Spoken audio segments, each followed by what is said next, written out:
Cool. Can everyone see my screen okay? Cool. Okay. Welcome to Storytelling with Community, our latest lunch and learn session. I am Zenaida Beatson, ko Zenaida tōku ingoa, North Philippines, Oku Tipuna, kei te noho o ki te Whanganui Aotearoa. I am based in Wellington and I am a designer at For Purpose, and I am co-hosting this session with Anna Jackson. Kia ora koutou, ko Anna Jackson ahau, he kai tohu whakawhiti kōrero ahau, with For Purpose. Thank you all so much for being here today. He mihi nui kia te koutou I tēnei wiki whakahirahira, te wiki o te reo Māori.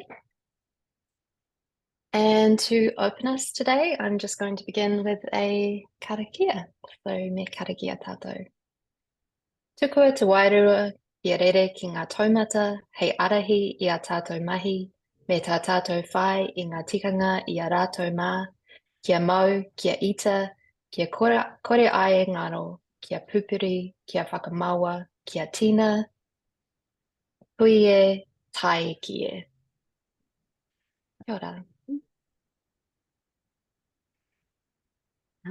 Just to introduce us, we are For Purpose. We're a movement building agency and we work with a bunch of community-led organisations and government agencies to create positive social change using campaigns, strategies and tools. We use storytelling a bunch to engage people in issues. And our process is design-led, which means that we use participatory and collaborative approaches in building the campaigns, but also when we roll out our campaigns as well. So we're going to share a bit about what we've learned in our mahi today about storytelling with community. And we've got 1 hour together. And because we are participatory designers, this session is going to be really hands-on and really interactive. There's going to be a few breakout rooms where we invite you to get together and meet each other a little more. We think it's a really awesome opportunity to kind of connect across our different kaupapa.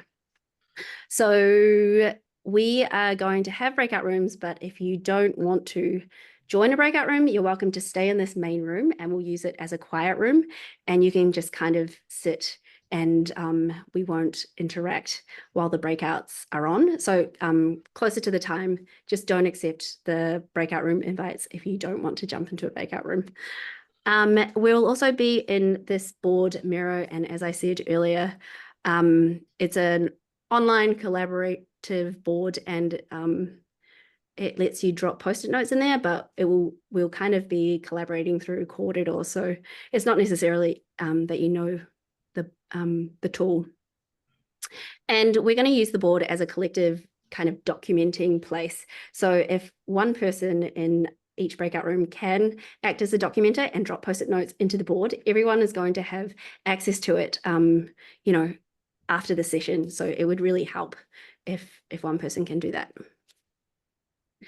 And with that, we're going to break out into our first room. Okay, so oops.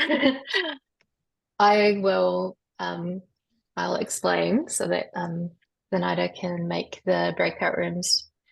So just to warm up and make sure that everybody feels comfortable, we're going to just hop into a breakout room really quickly. And throughout the session, you're going to be going back to the same breakout rooms that you have familiar faces that you can share things with and reflect on throughout the session. So we have some pātai whakangarawari, some warm-up questions for you, but feel free to improvise and do what feels right for you. So you may want to share a bit about yourself and where you're from and how you're using storytelling or would like to use storytelling in your mahi. So we're going to send you briefly, I think we have about 5 minutes in these breakout rooms to introduce yourselves, and then we'll bring you back here. Any questions? And as Zenaida said, if you would prefer not to go into breakout rooms, that is all good. You can stay here and have some quiet time. Cool. Opening the boards.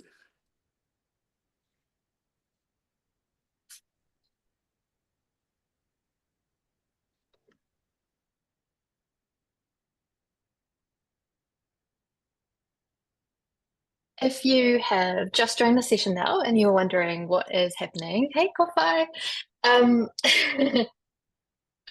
then we are just sending people into breakout rooms now so that you can say hi, have some human interaction. If you don't want to join a breakout room, that is all good. You can stay out here and have some chill time and orient yourself. Another thing to share is that we're using a Miro board, which you probably can't see on the screen right now. I'm going to share that in the chat again. Feel free to follow along with us in the Miro board as we go. If you're not familiar with Miro, that is no worries. You'll either have somebody else in a breakout room that knows how to use it or follow along in the chat, whatever is right for you. If you do want to go into a breakout room, just wave and I will send you to one.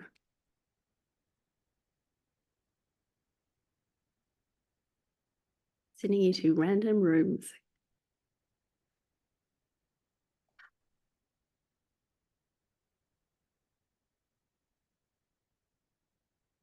Simon, did you get an invite? Okay.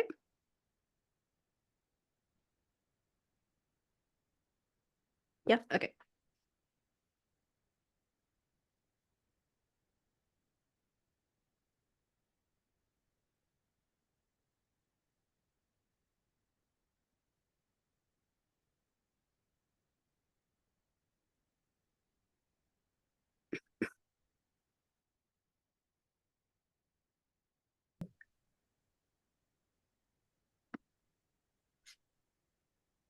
Oh, look at that. You've even got the timer going on the breakout rooms. It's fantastic.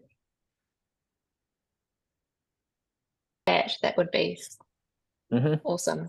Thank you.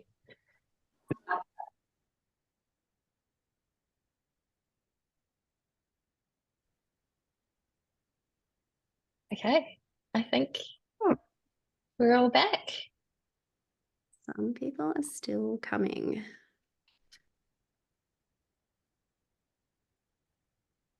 16 seconds. It's always that weird, that kind of thing of like moving between these different virtual spaces. Sometimes it feels a bit like Star Trek when people get zipped up. I was just telling my group, Anna, I think you and I actually spoke face to face maybe 8 years ago or something. And I feel like we constantly kind of cross paths, but have never actually. Yes, I know. And I spotted you in the crowd the other night at the design assembly thing. And I went, oh, there's that Anna Jackson. I should talk to her again one of these days. Next time I see you, I will make a point of making sure that I cross the room and have a conversation with you in real life. Excellent. Yes, it was a little tricky at that design assembly event. There was lots of people wanting to chat. Yeah. Hey, Anna, I just realized in our notes, I'm wondering if the group would be open to a photo. Oh, yes. We usually get them at the end, then everyone's left and we're like, group photo with half the people gone. And it would be really great if, Anna, if you could stop sharing for a second and we just take a really quick photo of everyone. It'd be nice to have that. Sure. And feel free to turn off your screens if you don't want to have anything to do with any of this. I understand. All right. 3. Oh, sorry. 3, 2, 1. Yes. Thanks, everyone. Okay. And we are back. All right. So I hope that you met some, I'm sure that you did meet some lovely people in your breakout rooms and share a bit of commonality around where you're coming from and what you're hoping to learn and things that you are working on at the moment. And you will get an opportunity to share some more throughout the session. So as I said before, we'll send you back into those same groups again. We had a session last month about values-based messaging and framing. And in today's session, we are focusing more on storytelling as a relational practice, community building practice. I think that in the age of social media in particular, it's really easy for us to think about storytelling perhaps as being a noun.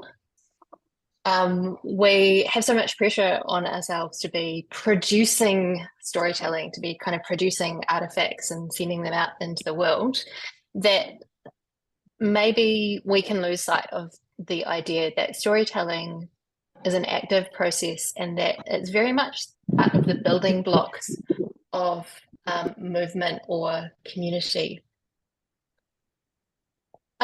Marshall Gans, I never know if I'm pronouncing his name right, and we're going to have a book group talking about Marshall Gans's new book, People Power Change, next month. Just a heads up for anyone who wants to get stuck into that. So Marshall Gans, who developed the practice of public narrative, uses the framework of story of self, story of us, and story of now. And he talks about how one of the key functions of storytelling is to co-construct our reality. I'm going to move over to this. And by the way, just sorry to have a divergence here. If you have joined us more recently and want to follow along in the Miro board, you'll find a link in the chat. So Gans talks about how one of the key functions of storytelling is that we co-construct reality. So this is my story. These are my values. Here's what we're experiencing, and here's why we must act. So storytelling is really important for us to build understanding and empathy and develop a kind of a shared picture of what is going on and why we need to take action. So here we've got a couple of examples of different kinds of storytelling that we would see quite often used in movement building, community building practices. On the left, we've got what people might call user-generated content, or I prefer community-generated content. So storytelling that is quite directly produced by community with fairly minimal amount of mediation or editorializing. And then on the right, we've got an example of, I couldn't find a really good way of describing this, but editorialized or storytelling that is produced in partnership with what you might call professional storytellers. So people like Toby Morris. I just use Toby Morris because I'm a massive fan of his work. And I think he's a really good example of how creatives, professional storytellers can use the stories of lived experience and represent them in ways that are going to be really effective at reaching and resonating with particular audiences and helping us to make sense of story. And so I think both forms of storytelling are equally valid and equally important, and both require a high degree of care and sensitivity and awareness when we're dealing with people's lived experiences. And another kind of aspect of storytelling practice or function of storytelling is that storytelling is really important in offering us a vision of what can be, for articulating the future that we want to reach together. So again, Gans is really useful here in talking about the function of story as he describes it as a key element of and hope as a strategy, a credible vision of how to get from here to there.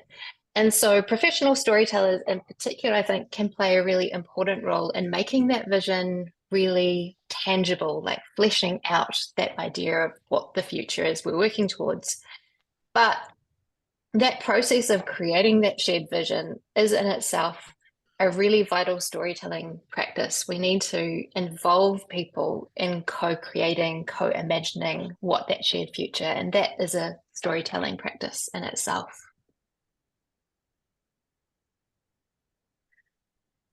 Storytelling also supports sense making, both on an individual level and collectively. And the process of creating a story helps us make sense of our own experiences. It helps us zoom in and feel through and articulate aspects of an issue that affects us. And when we share stories, we can build a collective understanding of experiences. This is a case study from an Indigenous Languages conference in Darwin, which I attended with Kiriana and supported in running.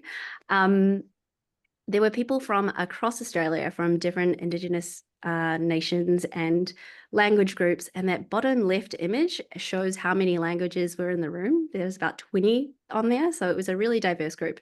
And in the workshop, people were invited to draw the state of their language or a desired future state. And sharing their images back created a really gentle way of having conversations about shared experience, and that created this collective sense making. Also, storytelling builds collective identity. It can give us something to believe in, to unify us, and to unite under. And in that way, it kind of helps us develop relationships. Stories can come in the form of visual identities or brands, because done well, a visual identity is a story that a group of people or an organization chooses to tell about themselves. This case study is Te Hauora Whānau Services, a kaupapa Māori organisation in youth justice in Ōtepoti. And going back to the sense making, we partnered with some of their kaimahi to build this organisational visual identity. And to do that, we invited them to bring along stories and images that were meaningful to them, their whānau and communities. And then we kind of put them together side by side, and together we reflected on them and reflected on their values. And through a series of workshops, we refined that and made it more cohesive. And then on the right there is the organizational collective identity that came out the other end. Also, another super exciting example of collective identity is Te Wiki o Te Reo Māori, which is going on right now, because the brand is really open source and anyone can use the logo and colors. And a big component of it is user generated and community owned. And that, like looking around now during Te Wiki o Te Reo Māori, that really surfaces a collective sense of identity and values. And also shout out to Ata and Kiriana on this for kind of being part of that and doing the social media and the brilliance.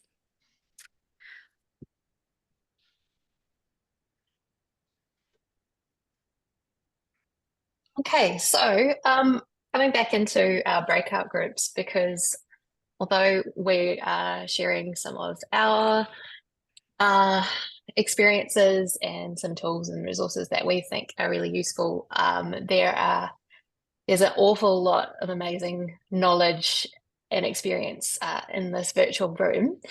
So we're going to send you back to your breakout rooms to reflect and share on the storytelling practices that you're using in your mahi, or if you're not doing a lot of storytelling at the moment, what would you like to use?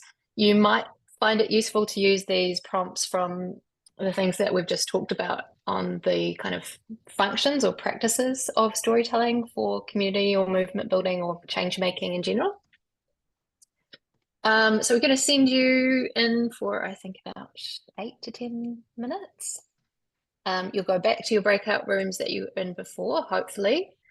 And so if you would like to populate this mirror board so we can have a kind of a shared reflection, that would be awesome. Any questions? Does that make sense? Thanks, Tracy. Cool. I'm going to open the rooms now. And again, feel free to hang back if that's what you prefer.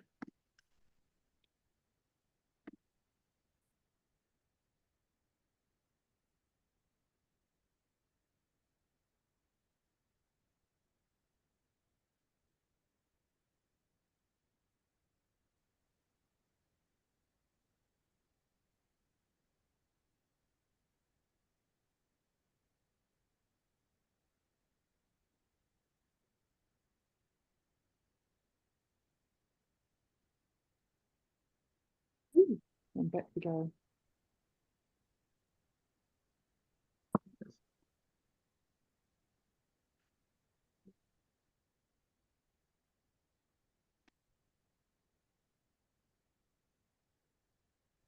Everyone's back. Okay, great. Yeah, I'm sorry, an hour is never enough time for these sessions. And so I'm sure just as you started to get into juicy conversations, we ripped you away, which I apologize for. But the cool thing about Miro is that we have a space that can kind of continue to exist outside of this moment in time. So if you would like to continue to add things to this board, or if there are things you want to share in the chat, please feel free to do so. That would be really great. I can see some interesting questions that have started to appear on the board, like how do we do this at scale when you're up against capital-rich counter messages? Great question. Also, often people who are perhaps working as professional storytellers or communicators might not be directly engaged with capturing those stories or having those conversations with community. So that's potentially a challenge. Someone's raised a good point about sharing content, making it easy and low effort for the user. We might touch some more on that. So yeah, please feel free to add or use the chat if you want to continue some of that conversation. Okay, so I'll hand over to you, Zenaida. Yeah, cool. And now we're going to talk about power and agency in storytelling, because it's really important to consider power and agency when you're storytelling with community, if you want to kind of do it ethically. And first, we need to identify our own power and positionality so that we can work to equalize it. It's also worth reflecting on how power is expressed in your storytelling. And there are 3 types of power that it's I'd like to identify. One is power over, which is, me dominating over you. It's hierarchical. There's other kinds of power, like power with, and that is working collectively and collaboratively and acting in solidarity with allies and building coalition. And power to, recognizing that everyone has a story and they have the power to act and make a difference. We also look to co-design principles when we think about power sharing. This diagram to the right by Emma Blomkamp helps us think about different levels in which we can share power and co-design. And it helps us thinking about how we might do that in storytelling. That kind of brownish section to the left goes from talking to, where you're consulting people within the community with stories that perhaps you've authored, which is potentially quite a shallow and problematic way of creating stories with community.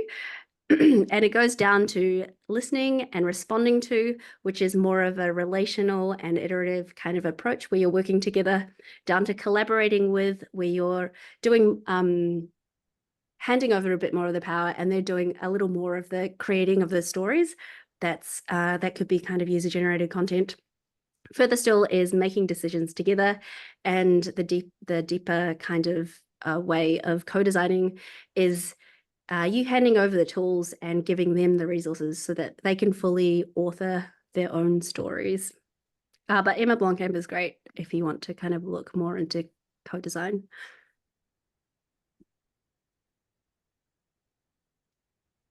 So when we are working with community and thinking about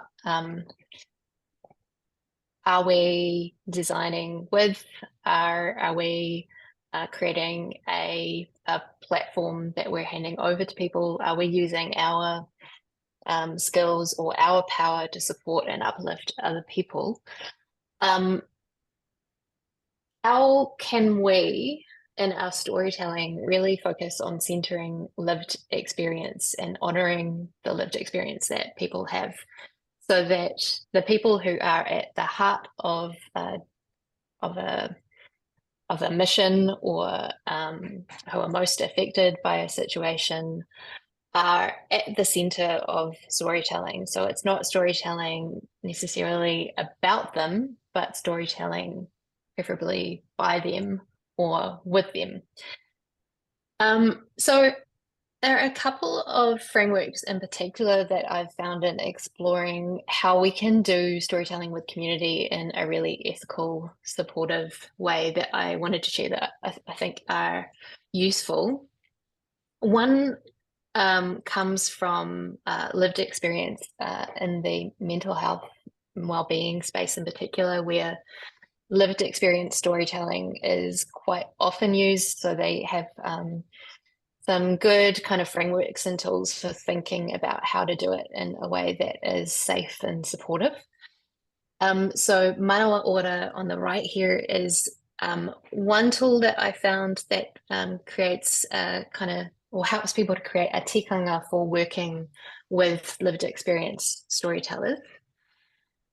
And I think it's really useful to think about that in terms of storytelling as a process. How do you establish a framework for how you, say, as an organization, is going to create a space for working with people that feels safe and supportive, and that gives them a sense of agency throughout the storytelling process? A similar kind of framework that we found is one that comes from Australia, from an organisation called Our Race. And they have a framework called TEST. And TEST is built around 5 kind of key practices. And they have on their website a bunch of resources that you can look at, resources for people who they describe as story holders, the people who have a story to tell, and for story, I've just forgotten the terminology that they use, for people who are sharing the stories or facilitating the storytelling. So they have resources and quite detailed kind of frameworks and protocols that they use for both. And their framework is built around, firstly, making sure that people who are involved in lived experience storytelling have free, prior, and ongoing informed consent. So when you're working with community, do people understand how the story is going to be used? And do they feel like they are able to withdraw or give approval and feel that that story still belongs to them? It's not being taken away from them. The second element of their TEST framework is around resourcing and sensitivity, which is really around, similar to the kind of developing a tikanga for storytelling, making sure that there is a robust kind of process that you're following to create a sense of safety and support. The third is empowerment, making sure that people retain that sense of ownership throughout the storytelling process. Co-design and collaboration, and integrity of story. So integrity of story might be something to really think about if you are working in kind of editorial way, where you might be changing aspects of the story as you represent it. Perhaps if you are transforming the story creatively through video, through illustration, or combining stories. So in that process, how can you make sure that people who have contributed to that storytelling still feel that they have a sense of, I guess, editorial control or ownership? So those are a couple of frameworks that we've found that we think are interesting to explore and to build on. And we're sure that you have perhaps practices that you've used or practices that you have discovered in your mahi that you think are useful. So what we would love to do is to get you to share any frameworks that you have or ideas that you have about practices or tools that you think are really useful to use when you are working with community, working with lived experience, to make sure that you're doing so in a really ethical and caring way. I guess to summarize some of the key principles that we can use when we're working with lived experience,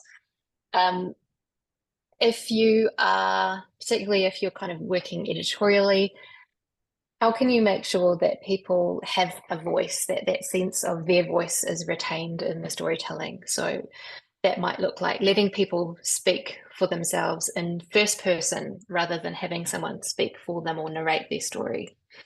Having a clear protocol or process for storytelling and sharing that or co-creating it together with the people you're working with. And making sure that storytellers own their own stories, that that doesn't feel like something that's taken away. When you're working with community or user-generated content in particular, it can be really useful to create templates and guidelines so that people understand what the process is going to be, but also make it easy for people to participate, so that they kind of understand how their stories are going to be used and maybe give them some guidelines or frameworks that make it easy for them. They don't have to spend a lot of time or energy thinking about how they can contribute. And also maybe give people some options, that there are different levels of participation, so that they can participate in the way that feels right for them, so that it's not necessarily a one-size-fits-all thing. So those are a few thoughts that we've gathered around storytelling with community in a kind of relational way. So we'll hand back to you. We would love to hear, what are some of the practices that you might do or you have explored or you're aware of that you think ensure that storytelling is respectful, authentic, safe, mana enhancing, all of those things. I've put a few prompts here from the test framework, but feel free to just respond in any way that you'd like. So we're going to send you back into your rooms. I reckon we'll give it 5 minutes. Okay. Given time. Okay. Oh, no.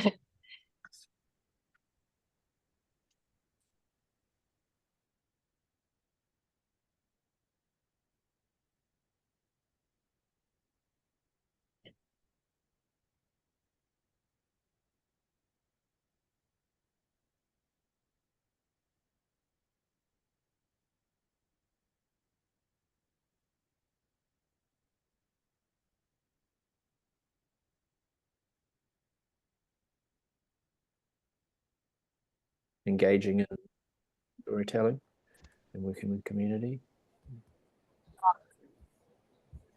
Everyone's back. Everyone.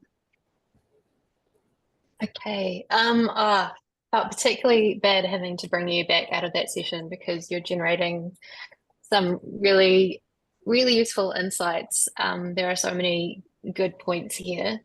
So what we'll do is, again, feel free to continue to add and keep reflecting on this. And when we share back the recording and resources on Monday, we'll try and summarize some of these awesome insights. The kōrero we were just having is that as an organization, if you're doing storytelling with community, it's useful for you, before you start any kind of storytelling process, to think, what is your tikanga or your framework, your practices that you use to make sure that the storytelling you do honors community and is respectful, safe, and mana enhancing. Okay. Lindsay. Speaking of respectful, I think we're going to end on time. Thanks, everyone. We're just wrapping up and wanted to mention a few events that are coming up before we do. They're all next month. So on the 4th, we're having a book club where we'll be reading People, Power, Change, Organizing for Democratic Renewal by Marshall Gans, who featured a lot in this session today. So come along if you're interested. Our next Lunch and Learn is going to be with Adam Noble on the 18th of October, and we'll be talking about the antidote to hate, countering divisive and harmful messaging. He's a social justice advocate in Australia who worked on The Voice to Parliament. And we have a training on the 31st of October in Tamaki Makaurau with Kristen called Building an Advocacy Campaign. So come along to that if you are interested. And that's it. Okay. That's you. Yes. Ngā mihi kia koutou. Thank you all for coming to the session. I hope that you met some great people and had some great conversations. And thank you for collaborating on building some knowledge in this area. It's something that we would love to continue to do because there's a lot to learn. Okay, so thanks again, everyone, and I will close us out with a karakia before we go. Unuhia, unuhia, unuhia ki te uru tapunui, kia wātea, kia māma te ngākau, te tinana, te wairurua i te ara takatā. Koia rā e rongo, whakairia ake ki runga. Kia tina, tina, koie, paiki. And we'll be sharing this presentation and resources probably on Monday. So thanks again, everyone. Awesome. Thank you. Thanks for coming. Bye. Thank you. Kia ora.